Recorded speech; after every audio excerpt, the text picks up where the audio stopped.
That night, the sound of gamelan music echoed throughout the village.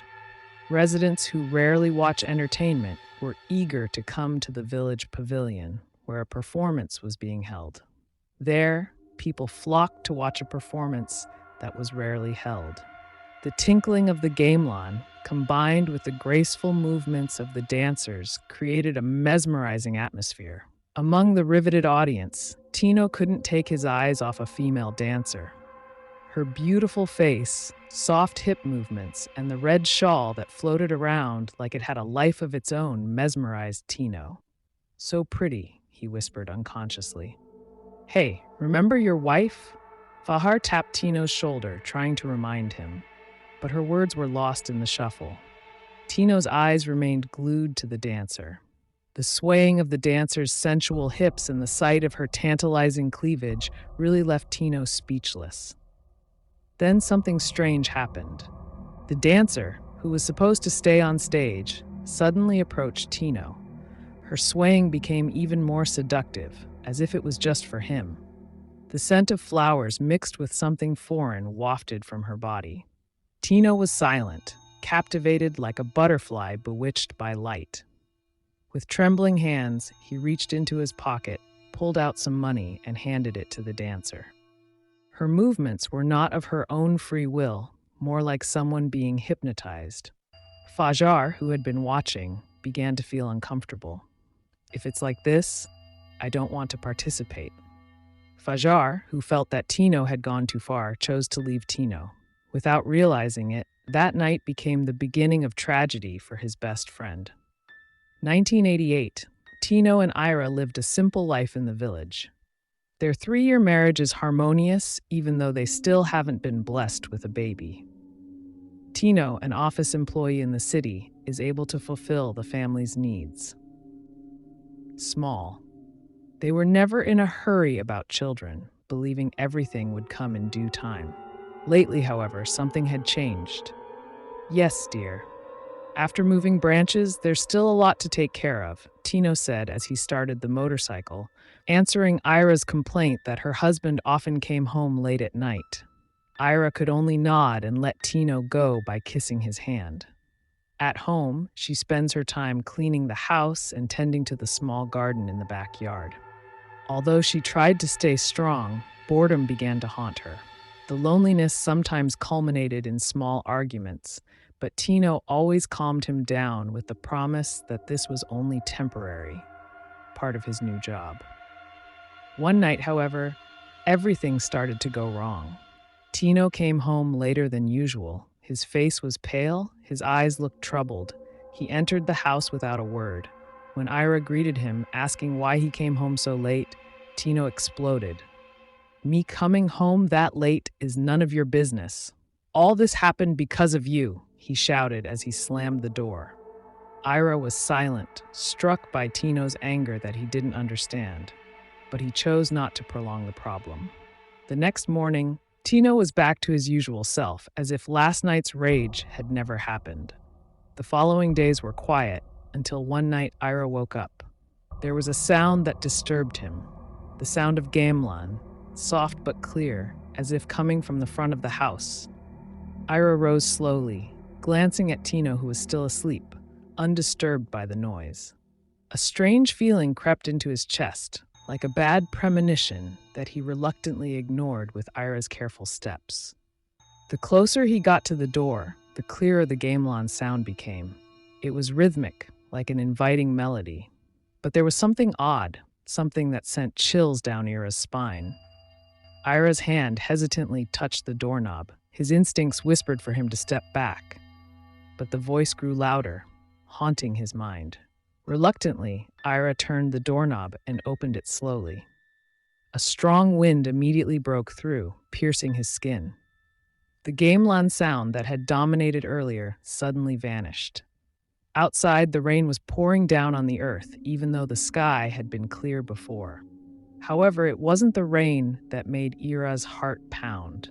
In the center of the courtyard, a woman stood. Her body was soaking wet, but she was still dancing, her movements strange, not like ordinary dance moves. Her shawl floated to the rhythm of her body as if it had a life of its own. Ira was transfixed, his body rigid. Then the woman stopped. Slowly, she turned to Ira. Her face was pale, her lips curved into an unnatural smile, wide, ghastly, as if she was savoring Ira's fear. Ira's heart seemed to stop beating. With the remaining courage, he closed the door quickly, slamming it shut. His body trembled as he leaned against the door. Back in his room, Ira tried to force himself to sleep, but the sound of heavy rain and thunder outside continued to haunt her.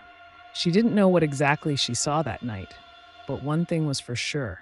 Something had changed in her house, something that wasn't supposed to be there. After the events of that night at the pavilion, Ira and Tino's lives slowly changed, although no one realized it at first. As usual, Ira went about his routine, preparing dinner for Tino, who usually came home around Maghrib. However, that night Tino was late again. As the Maghrib call to prayer rang out, the silence in Ira's house was suddenly broken. The sound came from the direction of the bedroom, slow but clear enough to make Ira's hair stand on end. He was sure there was no one in the house but himself. Curiosity mixed with fear made him take small steps towards the room. "Mas, are you home yet?" called Ira, hoping the voice came from her husband. But when she opened the door, her hopes were dashed. On the bed, a woman stood with a dry, emaciated body. Her skin was grayish, and some of her flesh was rotting, revealing bones sticking out from behind the wounds. She slammed her head against the wall repeatedly, making a loud noise. Ira fell silent, his face instantly pale. His breath was ragged, but his body was frozen in place. The woman slowly stopped banging her head, then turned to stare at Ira with dark, empty eyes. With the remaining strength, Ira stepped back and fled to the front porch of the house. She sat there, trembling, waiting for Tino to come home. When Tino arrived a few moments later, he immediately saw Ira's terrified face. "What's wrong with you, Ra? Why are you outside?" he asked in surprise. "Mas, in the room. I saw a demon," Ira stammered. Tino frowned. Patiently, he invited Ira in to make sure. However, when they reached the room, there was nothing there. The place looked as usual, with no trace of the creepy figure Ira had told me about. Tino tried to calm his wife down. "Maybe you're just tired," he said gently. Ira nodded, although her heart was still gripped by fear. But the strangeness didn't stop there. A few days later, when she went to the bathroom, Ira saw the horrifying figure again. This time, the woman was squatting on the bathroom floor, licking the toilet bowl with slow but passionate movements.